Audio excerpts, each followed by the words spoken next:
Hello guys, welcome to my YouTube channel. কেমন আছো তোমরা? এখন আমরা কথা বলবো ইন্ডিয়ান এবং ইন্টারন্যাশনাল সিনেমার বেশ কিছু লেটেস্ট আপডেটস নিয়ে। তো চলো ভিডিওটা শুরু করা যাক। আজকের প্রথম যেটা আপডেট সেটা হলো রামচরণকে নিয়ে। তো রামচরণ আর সুকুমার তারা আবার একসাথে কোলাবোরেট করতে চলেছে। এই খবরটা আমি কিছুদিন আগেই দিয়েছিলাম। তো সেটা আবার অফিসিয়ালি কনফার্মেশন চলে এসেছে তার। তো সুকুমারের নেক্সট ফিল্ম মানে পুষ্পার পরে তার যে আপকামিং ফিল্মটা হবে সেটা রামচরণের সাথে হবে, ইয়েস। এবং এই ফিল্মটার অফিসিয়াল অ্যানাউন্সমেন্ট চলে এসেছে এবং এই সিনেমাতে মিউজিক দিতে চলেছে ডিএসপি, ইয়েস, দেবিশ্রী প্রসাদ এতে মিউজিক দেবে। এই সিনেমাটা হয়তো আমরা 2025-এ দেখতে পেতে চলেছি, এরকমই আপডেট উঠে এসেছে। তো এবার দেখা যাক রাঙ্গাস্থালামের পর রাঙ্গাস্থালাম যে লেভেলে হিট দিয়েছিল, তারপরে সুকুমার রামচরণকে নিয়ে কীরকম একটা সিনেমা ডেলিভার করে, এটাই দেখার বিষয়। তো দেখা যাক কী হয়। আজকের পরের আপডেটটা আমাদের বলিউড থেকে। তো পাঠান 2 এর প্রি প্রোডাকশন পরের মাস থেকে চালু হবে, ইয়েস, এপ্রিল থেকে। এবং এই সিনেমাটি মেকার্সরা ঈদ 2026-এ রিলিজ করার প্ল্যান করছে, ইয়েস। এরকমই আপডেট আছে যে ঈদ 2026-এ হয়তো আমরা পাঠান 2 দেখতে পেতে পারি। আজকের পরের আপডেটটা সাউথ থেকে। তো বিরূপাক্ষা সিনেমার ডিরেক্টর মানে কার্তিক দান্ডু সে এবার কাজ করতে চলেছে নাগা চৈতন্যের সাথে, ইয়েস। এবং অফিসিয়াল অ্যানাউন্সমেন্ট আমরা খুব শীঘ্রই দেখতে পেতে চলেছি।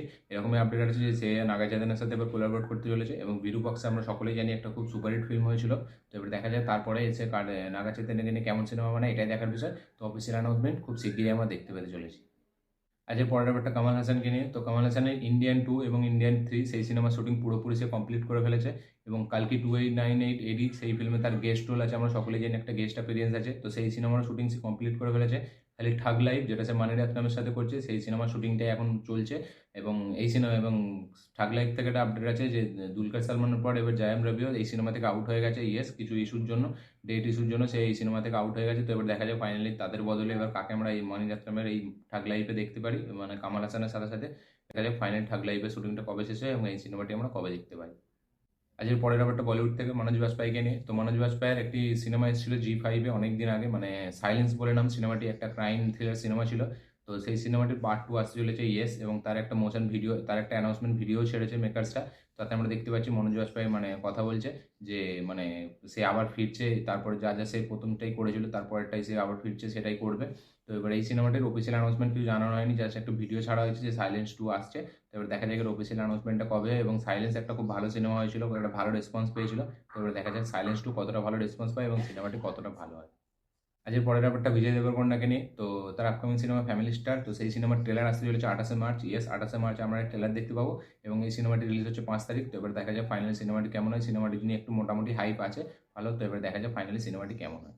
আজকের পরের ব্যাপারটা হলিউড থেকে। তো ডেড বুল অ্যান্ড ওলভাইনের নতুন ট্রেলার, সেই ট্রেলারটি আসতে চলেছে মে মাসে, ইয়েস। এবং kingdom kingdom of the planet of the app সিনেমার সাথে অ্যাটাচ থাকবে এই ট্রেলারটি। তো এবার দেখা যায় নতুন ট্রেলারটি কেমন হয় এবং নতুন ট্রেলারটি কতটা রেকর্ড করে। আমি সকলেই জানি প্রথম ট্রেলারটি ভিউজ একটা মারাত্মক লেভেলে এনেছিল ট্রেলারটি এবং সমস্ত ট্রেলারের রেকর্ড ভেঙে দিয়েছিল। তো এবার দেখা যাক ট্রেলার 2টা কেমন হয়।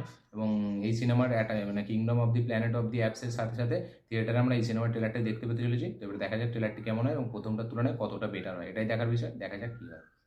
আজকের পরের আপডেটটা কান্তারাকে নিয়ে। তো কান্তারা চ্যাপ্টার 1 শোনা যাচ্ছে এই সিনেমাটি এবার পোঙ্গল 2025 মানে সংক্রান্তিতে রিলিজ করার প্ল্যান করছে মেগাসরা, ইয়েস। এবং যেহেতু পোঙ্গল একটা মানে খুব মানে সাকসেসফুল ফেস্টিভ্যাল, ওখানে ওখানে যে কোনো ওইখানে মানে খারাপ সিনেমাও ভালো বিজনেস করে। এবং কান্তারা চ্যাপ্টার 1-এর জন্য তো হাইপ বিশাল আছে, কারণ কান্তারা যে লেভেলে সাকসেসফুল হয়েছিল তারপরে কান্তারা চ্যাপ্টার 1-এর জন্য তো সবাই অবশ্যই এক্সাইটেড। তো তাই মেকার্সরা প্ল্যান করছে যে 2025-এ এই সিনেমাটিকে আনার জন্য সংক্রান্তিতে। তো এবার দেখা যাক সংক্রান্তিতে যদি আসে এবং সিনেমাটি কতটা ভালো হলে কোন লেভেলে কালেকশন আনতে পারে, এটাই দেখার বিষয়। পোঙ্গল 2025-এ আমরা কান্তারা চ্যাপ্টার 1 দেখতে পেতে চলেছি। তো এবার দেখা যাক ফাইনালি সিনেমাটি কেমন হয়। আজকে পরের ব্যাপারটা ওর হলিউড থেকে। তো হলিউডের আপকামিং সিনেমা যেটা রিলিজ হচ্ছে 29শে মার্চ মানে কং এক্স গডজিলা। তো সেই সিনেমার যে ডিরেক্টর অ্যাডাম উইঙ্গার, তো সে জানিয়েছে যে এই সিনেমাটির একটি পরের পার্টও আসতে চলেছে, ইয়েস। এই সিনেমাটির সিকুয়েল আসতে চলেছে এবং সিকুয়েলটার জন্য সে অলরেডি প্ল্যান করে রেখেছে। তো এই সিনেমাটি যদি খুব সাকসেসফুল হয় যেরকম কং ভার্সেস গডজিলা হয়েছিল, তাহলে সেই সিকুয়েলটার ওপর সে কাজ করবে।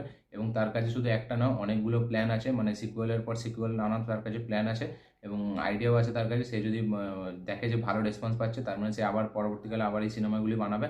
তো এরকমই সে জানিয়েছে। তবে দেখা যাক এই সিনেমাটি কতটা বক্স অফিসে সাকসেসফুল হয়। কং ভার্সেস গডজিলা কোভিডের সময় এসেছিল, সেখানে একটা ভালো মানে হাইপ জেনারেট করেছিল এবং একটা ভালো রেসপন্স কালেকশনও এনেছিল। তো এবার দেখা যাক কং এক্স গডজিলাটা কেমন হয়। এবং এখন তো পুরো ফ্রি মানে খোলা ময়দান। তো এবার দেখা যাক ফাইনালি কতটা এই সিনেমাটি নিজের বক্স অফিসে কামাল দেখাতে পারে, এটাই দেখার বিষয়। তো দেখা যাক ফাইনালি সিকুয়েলগুলো আমরা কতদিন পর দেখতে পেতে পারি এবং এই সিনেমাটি কতটা বড় হিট হয়, এটাই দেখার বিষয়। দেখা যাক কি।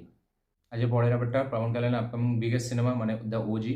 তো শোনা যাচ্ছে এই সিনেমাতে আমরা পবন কল্যাণকে 3টে ডিফারেন্ট লুকে দেখতে পেতে চলেছি, ইয়েস। তার 3টে গেট আপে আমরা তাকে দেখতে পাবো, 3টে ডিফারেন্ট লুক। এবং এই সিনেমাতে আমরা জানি মেন অ্যান্টাগনিস্ট হিসেবে থাকতে চলেছে ইমরান হাসমি। এবং তার একটা ফার্স্ট লুক ছাড়া হয়েছে তার জন্মদিনের দিন এবং তার ক্যারেক্টারটার নাম হতে চলেছে ওম ভাও। ইয়েস ওম ভাও তার নাম হতে চলেছে এবং ইমরান হাসমিনকে সলিড লাগছে, সে হাতে সিগারেট নিয়ে হেভি লাগছে তাকে সিগারেট নিয়ে, এবং তার যে লুক দিয়েছে একটা মানে ডেঞ্জারাস ভাইবও দিচ্ছে, হালকা খুব একটা মানে হেভি ডিফারেন্ট লুক না, কিন্তু যেটা তাকে দিয়েছে বেশ মানাচ্ছে ভালো। তো এবার দেখা যাক পাওয়ান কল্যাণ এই সিনেমাটার থেকেই মানুষ সব থেকে মানে বেশি এক্সাইটমেন্ট সবাই, কারণ এই সিনেমাটিতে হয়তো সে আবার একটা বিশাল বড়োভাবে কামব্যাক করবে। তো দেখা যাক এবার এই সিনেমাতে আমরা পাওয়ান কল্যাণের 3টে ডিফারেন্ট গেট আপ আমরা তাকে দেখতে পেয়ে চলেছি। তো এবার দেখা যাক ফাইনালি সিনেমাটি কেমন হয়। এর পরের ব্যাপারটা ওয়ার 2 থেকে, তো ওয়ার 2 এতে মিউজিক দিতে চলেছে প্রীতম, ইয়েস বিশাল শেখার না, এবারে প্রীতম মিউজিক দেবে ওয়ার 2 এতে। এবং যেহেতু এর ডিরেক্টর আয়ন মুখার্জি সব কাজেই আমরা সকলে জানি প্রীতমকে দেখতে পাই, তো সে ফাইনালি ওয়ার 2 এতেও মিউজিক দিতে চলেছে, এবং প্রীতম যদি মিউজিক দেয় মিউজিকগুলো চার্টবাস্টার হবে, ইয়েস। এবার দেখা যাক সে প্রথমের তুলনায় সে কত মানে এই সিনেমাটিতে কত বেটার আরও আউটপুট আনতে পারে, এটাই দেখার বিষয়। তো ওয়ার 2 এতে প্রীতম মিউজিক দিতে চলেছে, এবার দেখা যাক ফাইনালি মিউজিকগুলো কেমন হয়। আজকের পরের ব্যাপারটা টাইগার শ্রফকে নিয়ে, তো তার আপকামিং একটা সিনেমার কথা ছিল যেটার নাম ছিল র্যাম্বো, যেটাকে ডিরেক্ট করার কথা ছিল রোহিত ধাওয়ান এবং প্রডিউস করার কথা ছিল সিদ্ধার্থ আনন্দ।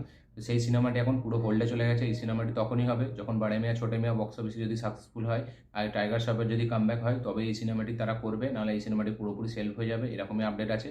তো এবার দেখা যাক ফাইনালি বড়ে মিয়াঁ ছোটে মিয়াঁ কতটা বড় হিট হয়। যদি এই সিনেমাটি হিট হয় তবেই তারা এই কাজটায় হাত দেবে র্যাম্বো, কারণ র্যাম্বো আমরা সকলেই জানি টাইগার শ্রফের এই সিনেমাটা আমরা অনেক দিন ধরে শুনে আসছি যে এই সিনেমাটি একটা আসবে, একটা অ্যাকশন সিনেমা হবে, এবং সে একটা ফার্স্ট লুকও ছাড়া হয়েছিল এটা টাইগার শ্রফের। তো এবার দেখা যাক বড় মিয়াঁ ছোটে মিয়াঁ কি হিট হয় এবং তারপরে কি টাইগার শ্রফ এই সিনেমাটি করতে পারে, মানে তাকে নিয়ে করা হয়, এটাই দেখার বিষয়।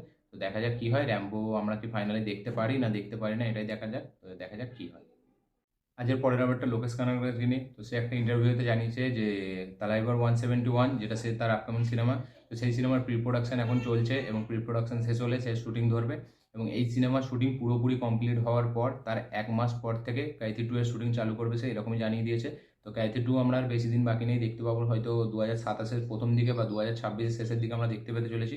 তো এবারে দেখা যাক কী হয়, এবং সেইটাই জানিয়েছে যে মানে তালাইবার 171 পুরোপুরি শুটিং কমপ্লিট হওয়ার 1 মাস পর থেকে সে ক্যাথি 2 ধরে নেবে, এবং ক্যাথি 2 এর জন্য সে খুবই এক্সাইটেড, যেহেতু এই সিনেমাটি তার লাইফে গেম চেঞ্জার হয়েছিল, তাই এই সিনেমাটি সে খুব যত্ন নিয়ে বানাবে। তো সেটা জানিয়েছে যে 1 মাস পর থেকে মানে এই থালাইভা 171-এর 1 মাস পর থেকে সেই সিনেমা শুটিং ধরবে। তো এবার দেখা যাক ফাইনাল সিনেমাটি আমরা কোন বছরে দেখতে পাই। আজকের পরের ব্যাপারটা পুষ্পা 2 থেকে, তো আল্লু অর্জুনের বার্থডের দিন মানে 8ই এপ্রিল, তো এই সিনেমা থেকে আমরা এর টিজারও দেখতে পেতে পারি, এর একটা গানও দেখতে পেতে পারি, বা কোনো একটা নতুন পোস্টার দেখতে পেতে পারি, এরকমই আপডেট উঠে এসছে। তো এডিটিংয়ের কাজ চলছে টিজারের ওপর, তারা যদি ঠিক সময়ে একটু এডিটিংটা পুরো কমপ্লিট করে ফেলে তাহলে এর আমরা একটা ছোট্ট টিজার দেখতে পেতে চলেছি। তো 8 তারিখে এরকমই আপডেট আছে। তো যতটা সম্ভব বেশিরভাগ যে টিজারটাই আসতে পারে, এবং না হলে কোনো একটা গান বা কোনো একটা ফার্স্ট লুক আসতে পারে, এরকমই আপডেট আছে। টিজারটা আসলে তো খুবই একটা সলিড ব্যাপার হতে চলেছে। তো এবার দেখা যাক 8 তারিখে কী আসে আল্লু অর্জুনের জন্মদিনের দিন, এটাই দেখার বিষয়। তার ফ্যান্সদের জন্য সে কী রেডি করেছে, দেখা যাক কী হয়, এবং 8 তারিখে আমরা কী কী পাই পুষ্পা 2 থেকে, এটাই দেখার বিষয়, দেখা যাক কী হয়। আজকে লাস্ট আপডেটটা শাকিব খানের আপকামিং সিনেমা রাজকুমারকে নিয়ে, তো এই সিনেমাতে এবার শোনা যাচ্ছে যে ভিলেনের চরিত্রের জন্য আমরা জিজু সেনগুপ্তকে দেখতে পেতে চলেছি, ইয়েস। জিজু সেনগুপ্তকে মেকার্সরা এই সিনেমার জন্য কাস্ট করেছে, এবং এটা জাস্ট এখনও পুরোপুরি অফিসিয়াল অ্যানাউন্সমেন্ট আসেনি, কিন্তু 90% কনফার্মেশন চলে এসেছে যে জিজু সেনগুপ্তকে আমরা দেখতে পেতে চলেছি এই সিনেমাতে ভিলেনের চরিত্রে। তো এবার দেখা যাক অফিসিয়াল অ্যানাউন্সমেন্টটা কবে আসে, এবং জিজু সেনগুপ্তর রোলটা কতটা মানে ডেডলি হয় এই সিনেমাটিতে, কারণ সে আমরা সকলেই জানি এখন সে ভিলেনের চরিত্র প্রচুর করছে, তাকে সব দিক থেকে ভিলেনের চরিত্র অফার আসছে। তো দেখা যাক এই সিনেমাটির জন্য যে তার যে ভিলেনের চরিত্র তার জন্য অফিসিয়াল অ্যানাউন্সমেন্টটা কবে আসে, এবং এই সিনেমাটি সেই ভিলেনের চরিত্র কেমন প্লে করে। তো এটাই ছিল রাজকুমার কিনে আপডেট। তো এই ছিল টোটাল আপডেটস, ইন্ডিয়ান এবং ইন্টারন্যাশনাল আপডেটস, এবং এই আপডেটগুলোর মধ্যে আপনারা কোন আপডেটটা পেয়ে বেশি এক্সাইটেড অবশ্যই কমেন্ট করে জানাবেন, এবং আমার এই ভিডিওটি ভালো লাগে থাকলে অবশ্যই লাইক শেয়ার কমেন্ট করুন। যারা যারা আমার চ্যানেলে নতুন এসেছেন তারা অবশ্যই চ্যানেলটিকে সাবস্ক্রাইব করুন, বেল আইকনটা প্রেস করতে ভুলবেন না। দেখা হচ্ছে পরের ভিডিওতে, ততক্ষণের জন্য বাই।